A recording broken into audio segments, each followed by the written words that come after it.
Hi guys, my name is Alessandro Cangelosi and that's a new tutorial for TheLab, the tutorial library from Products WebFX School. This time we have a new tutorial about FStorm and we are going to talk about the GeoPattern feature. This is just an introduction to see how we can use it to create some nice clothing. So the tutorial is done by Filippo Pierdica, our new instructor. So it is time to give him the word and to start working on this new tutorial. Thanks for all. Bye bye. First of all, search for a reference, a texture where you will model every single knot of the sweater. Of course, you can do the model in a lot of different ways. I will show the way I have chosen for the tutorial. So I start from a box, and then I put a modifier, an edit poly modifier, and I start to give it a base shape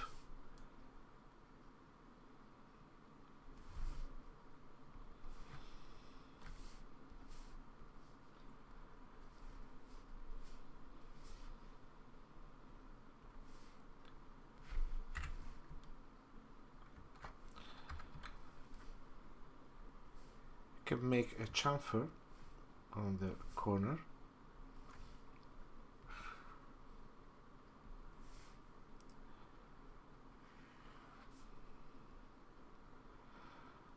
Yeah.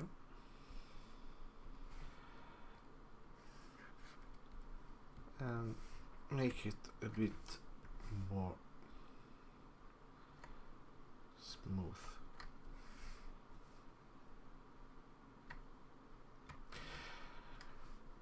So, once you have done a shape, a mesh like this, similar to this one, select it all and give it a channel 1. We will see it later why.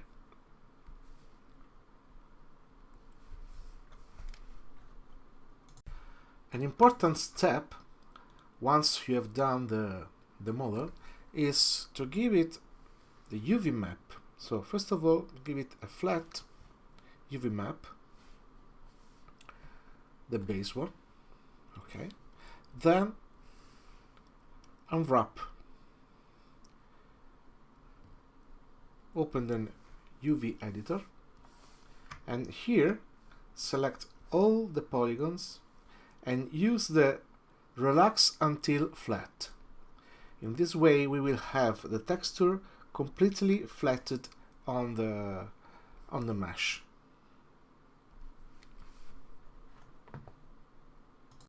Now that we have the right UV map, we can give it an open subdivision modifier so that we have a smoother mesh. Let's work on the shader that will try to simulate the fibers of the wool on the single knot of the sweater. So open the material panel and choose a multi-sub object material. We will see later why we need a multi-sub object, but if you remember before, we gave to all the polygons the ID 1.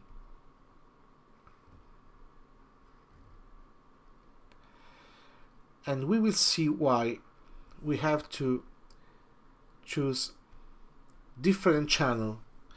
So come back to the material panel, and on the first channel of the multi-sub object, let's put an FStorm material. We can work directly on the bump map and choose an FStorm gradient. In the gradient, put a gray color in the middle of the gradient and black on both sides. Run the RT mode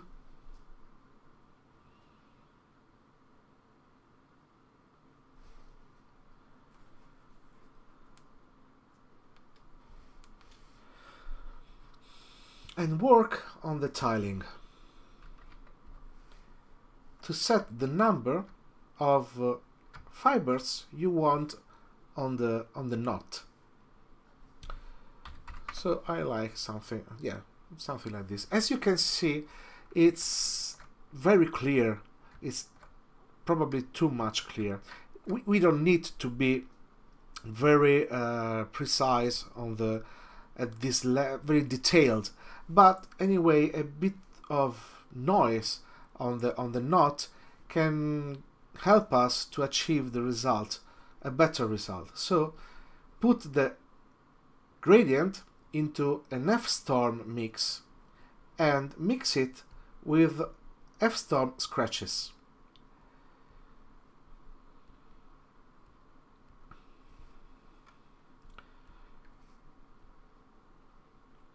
Choose the mix mode multiply. In this way, both the channels are multiplying each other. Work on the scratches on the sides and just to give it noise and the sensation of different fibers on the surface. You can use an FStorm color correction to push up the contrast or make it smoother.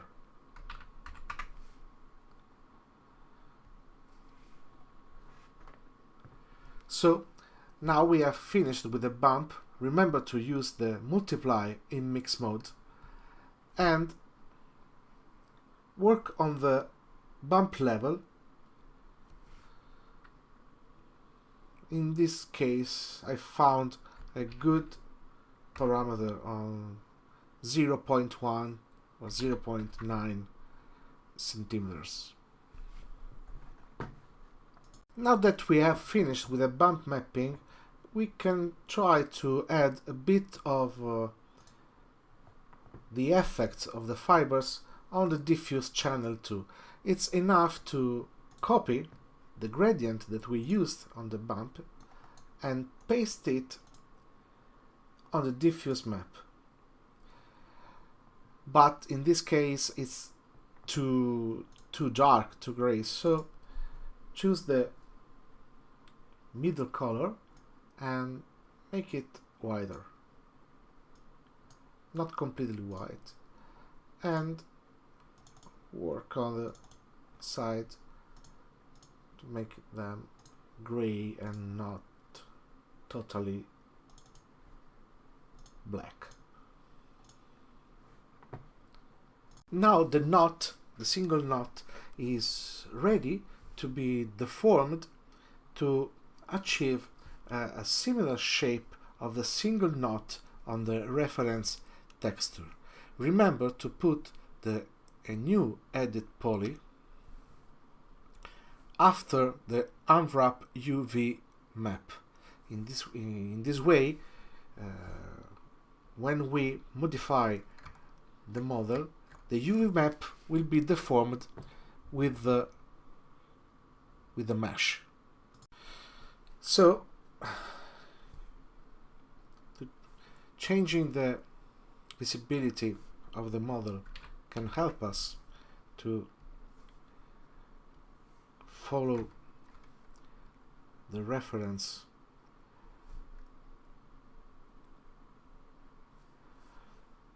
of the knots and start moving the vertices.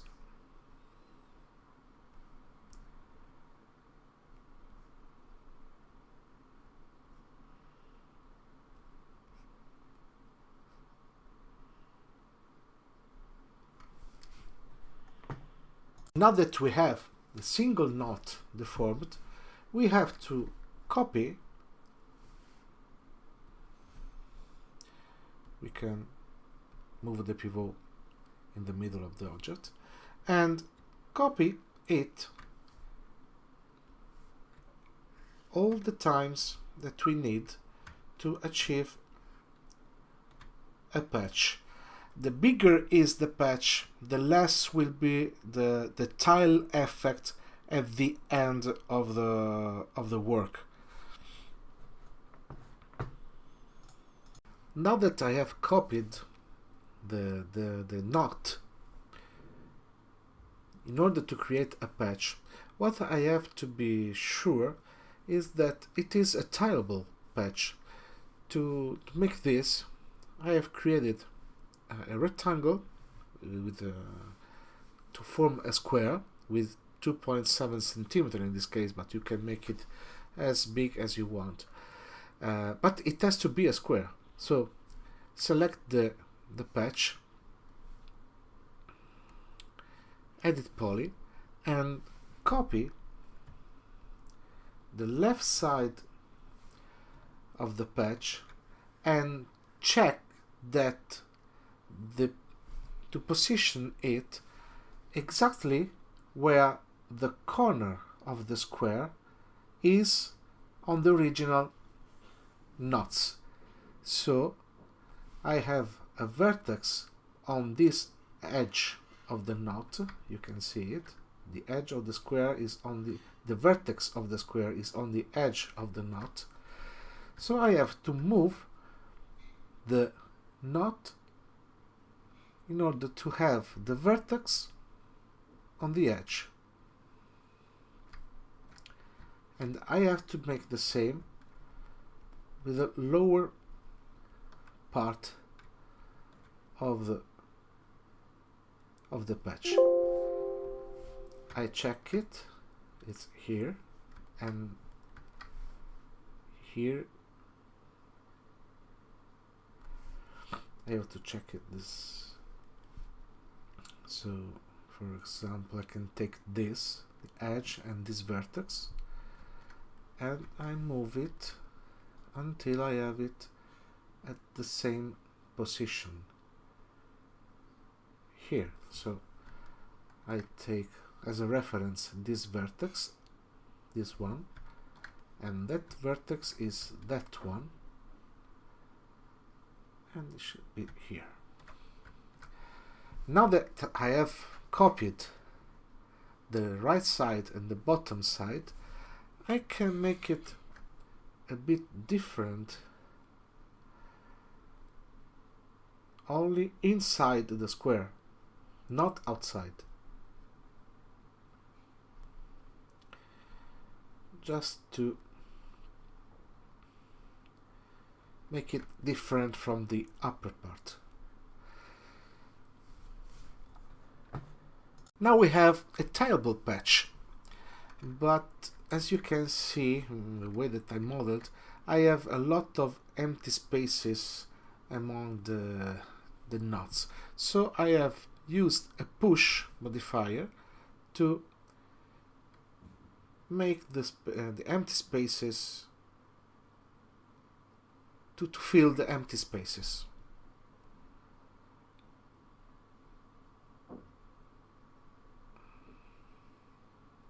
Yeah.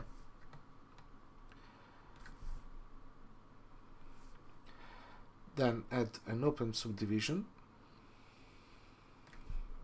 Maybe a bit more push. Yeah. Okay. Then we have no more empty spaces, too many empty spaces, and the knots look to be more soft and more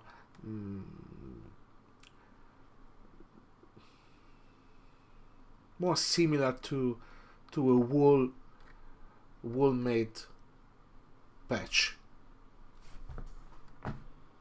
So we have the patch, but in the sweater that I want to model, I want to make to add some fur on the wool.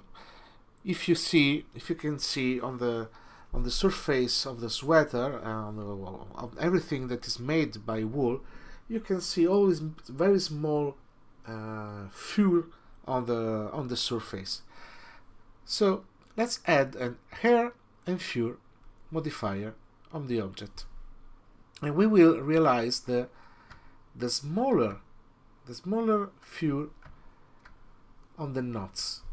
So it really depends on the scale of the object you have realized, and so be very careful of the number of the hair count.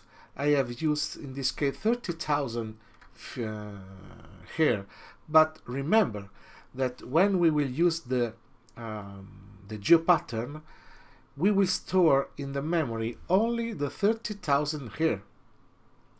So you can add a lot of detail, knowing that at the end we will have not the problem of overwhelming the system. Work on the flyaway parameter. That it will help us to achieve the effect of very chaotic fure on the surface, and we need nothing else because it will be very small, but will give us the sensation of very small fure on the knots. Now I add a second layer, hair and fure, in order to have longer hair than before, longer fure than before, but less. In this case I've used 1000 hair count, and as you can see they are longer with a root bigger than the tip, and I used more hair segments. In this case I used 20 hair segments because it may be that we get closer to the surface, to the sweater, and it will be visible if we have not enough segments. As you can see, they get not enough detailed, so 20 segments may be the good choice. Use, as before, the flyaway parameter, and you can play with these parameters with the flyaway, the fritz, the kink, so that to achieve this kind of result.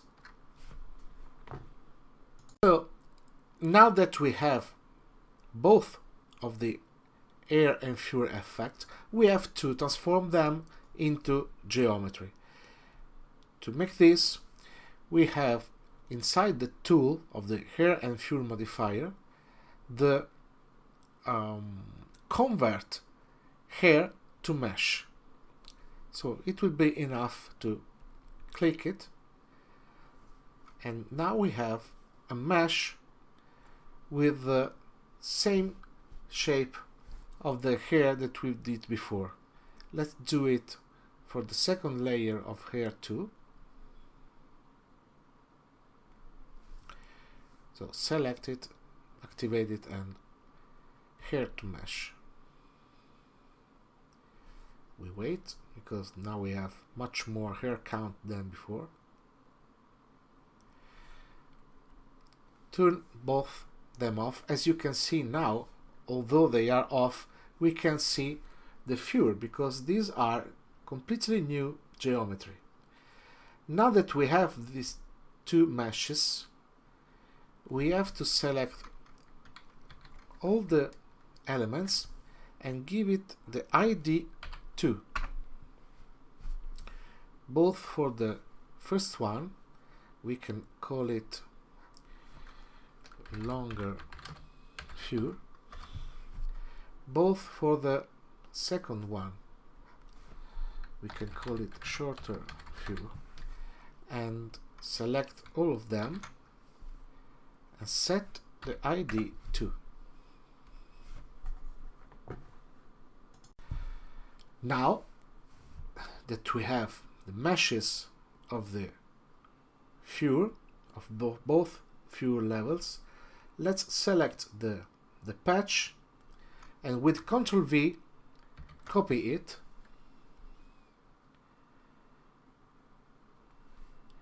and collapse it to convert it to a editable mesh.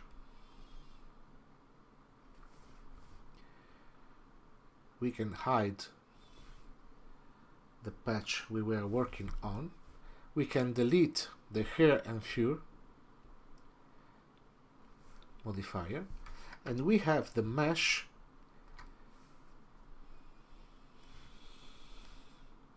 of the knots with the stack modified, collapsed. So take the mesh and attach, check that ID is the right one. Yes, so all the meshes, all the elements, all the polygons have the ID 1, and attach it to the fur. 1.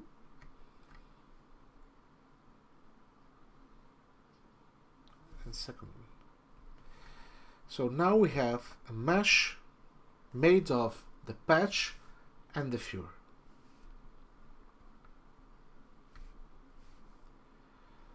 Yes. Let's check again that ID are correct. So into the editable mesh, let's go here in the material, select ID, I type 1, and it will select all the elements and polygons with the ID 1. I deselect it, I type 2, select ID, and now I have selected all the meshes with the ID 2.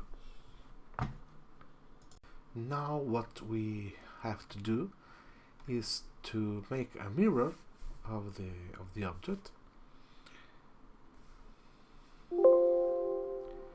and to copy it. No, the wrong axis. So it has to be on the Z axis. And now we move it down. Yeah. And then attach it.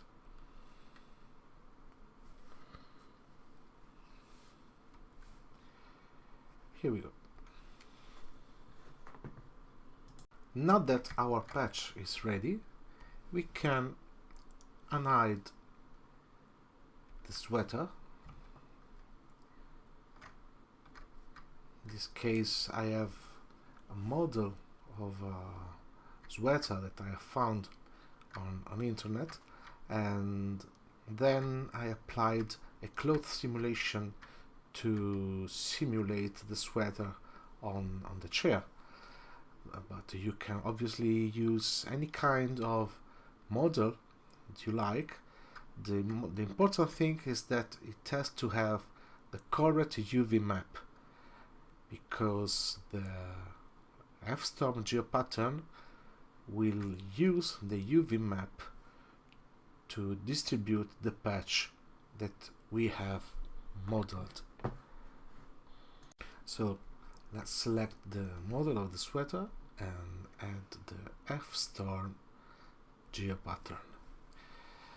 Now that we have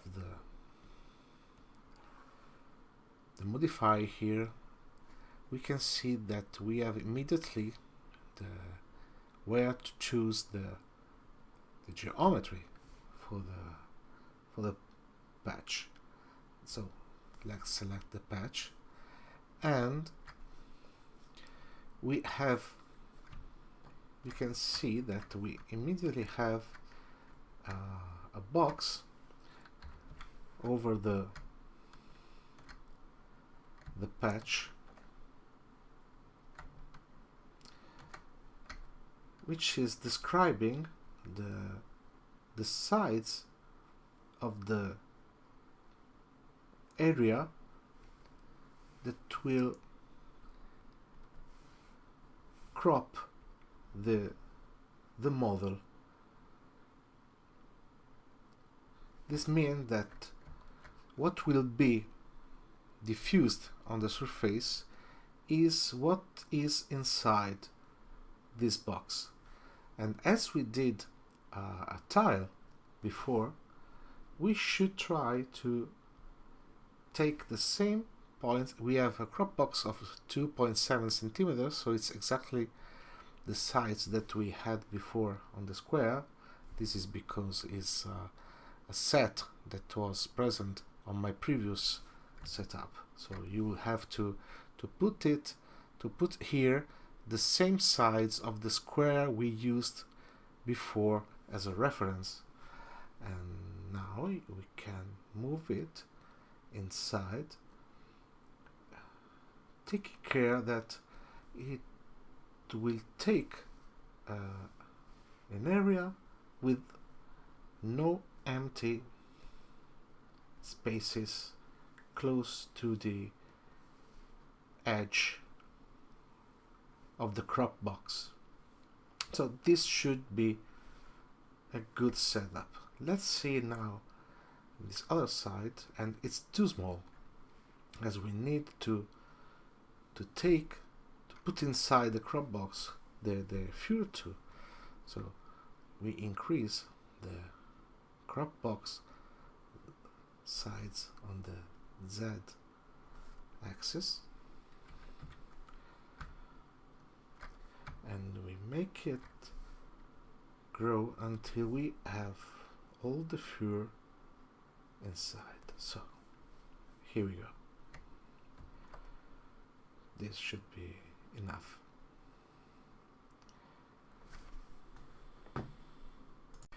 Now that we have set the crop box of the patch, we can select the point of view of our render and then open the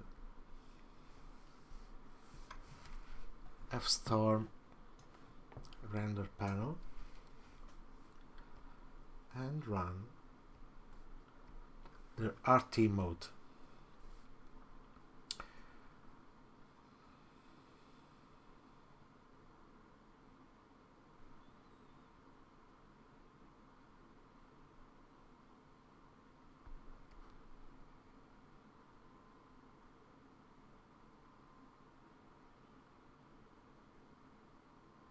We have to wait a few as it's loading.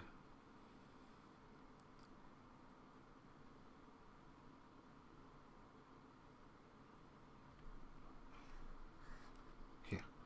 So now we can see that obviously we have to work on the parameters. So remember to enable the real-time geometry update, and then we can work on the parameters of the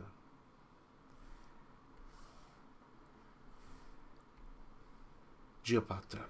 In this case, we have to increase the tiling of the on the U and on the V, and as it's trying to put only one tile all over the surface.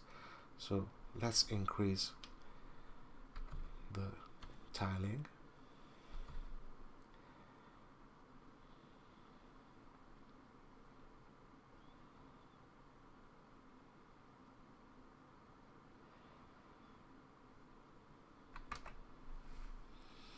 And we should see the changing on the rendering. And to make it a bit faster, we can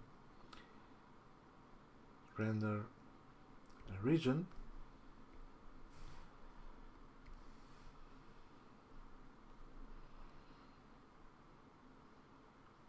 Yeah, 20 is still not enough, as you can see they are too big. Let's try with 40.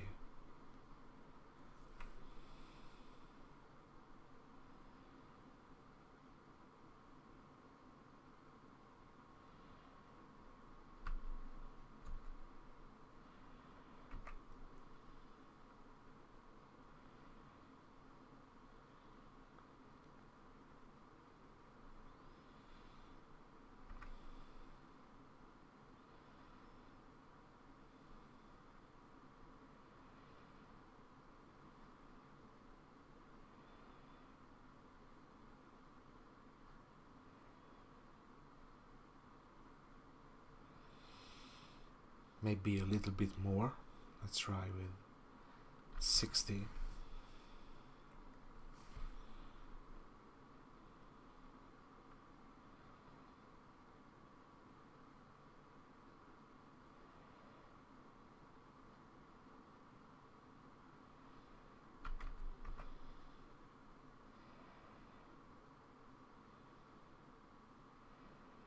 Yeah, now it should be closer to the result that I have in my mind. Now try to see in the wall image, the rendering.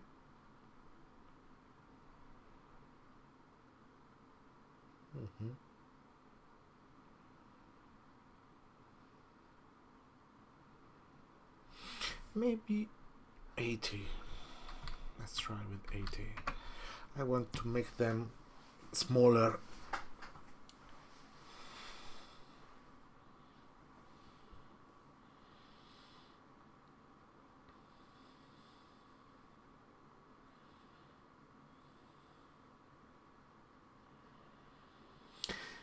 While we're waiting for the rendering, I would like to focus your attention on the pattern height and the pattern offset. The pattern height is the height of the object, of the patch that we used, and you can change it on the surface of the sweater. This means that with the 10% is the height that I think is enough for the effect that I want to achieve. But for example, I can make the sweater thicker than the one that I have having now. For example, putting 30% height. Now what I expect is that the look of the sweater should be thicker than the one that I'm having now.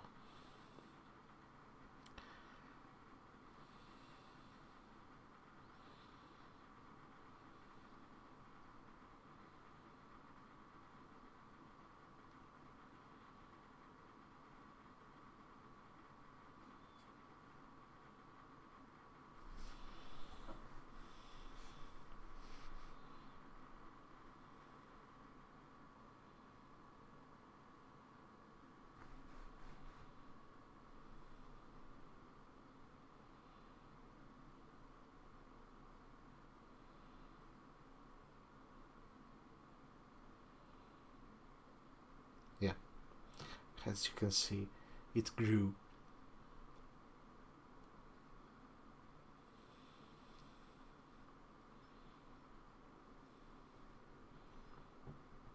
And looks much more thick than before. But this is not the effect that I want to achieve. And so I come back to 10%.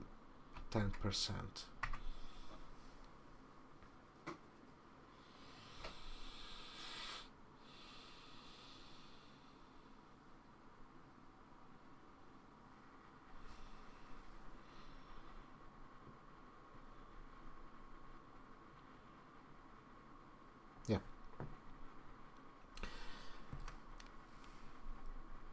Another important thing is the UV space and the polygons IDs. In this case, I am telling to GeoPattern that he has to take the UV space and the polygon IDs, he has to take them from the pattern, so from the patch 001, that is the object that we did. This is important because he is taking the UVs of the pattern to give to the pattern the UVs we did before to achieve to add the fibers on each knot. And the polygon IDs is important because when we did the multi-sub-object material, it has to take the IDs from the patch, from the pattern, because we gave the ID 1 to the knots, to the model, and the ID 2 to the fur. So it has not to take the UV space from the surface, and the surface is the sweater model. So, and also it has not to take the polygon IDs from the surface, but from the pattern, because we need the UV space and the polygon IDs of the pattern and not of the sweater in this case. So as you can see, we are having a good result of the distribution of the pattern on the surface, and the tiling is working well because we don't see any kind of strange effect between the different tiles, and looks natural.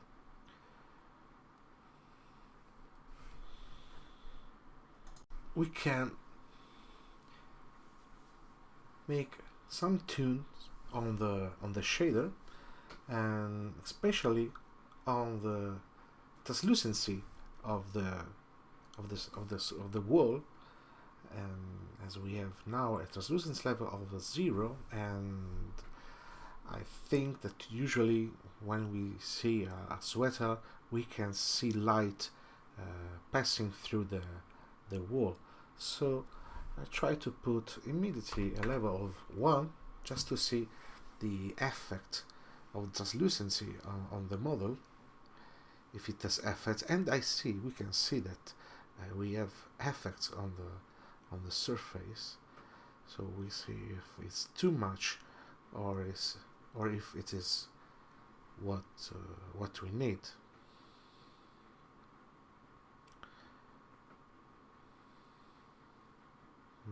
I think it's too much. We are losing detail on the single knots, so I put a 0.5 level of translucency.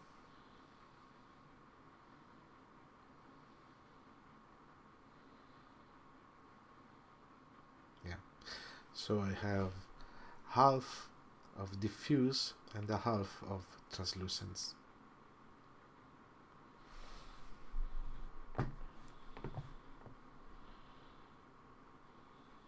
Now open the second channel of the multi-sub-object material, where we can find the fur material, and so we give, it's a very flat material, we don't need to use textures, so it's enough a white color, and we have to give it the translucence, total translucence material, so that we can have that particular effect of light coming through every single hair on the surface that is typical of the wool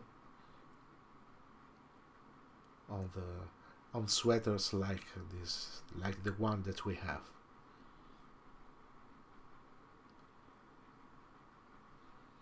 Yeah.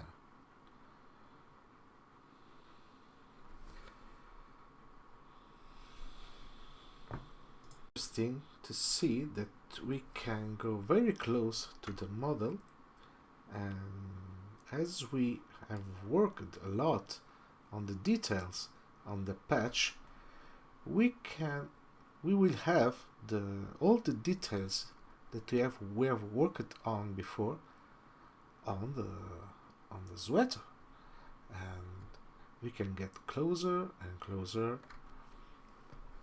and we can be sure that the render will give us the details that we need.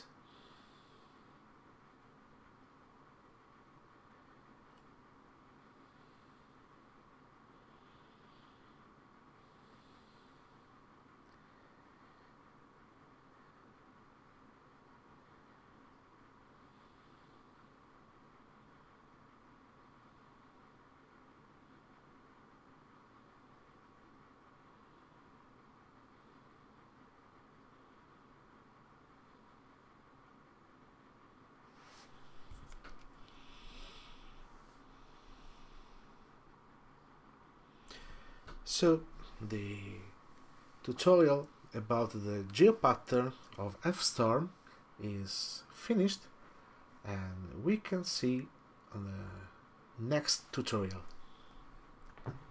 Thank you for listening, and bye.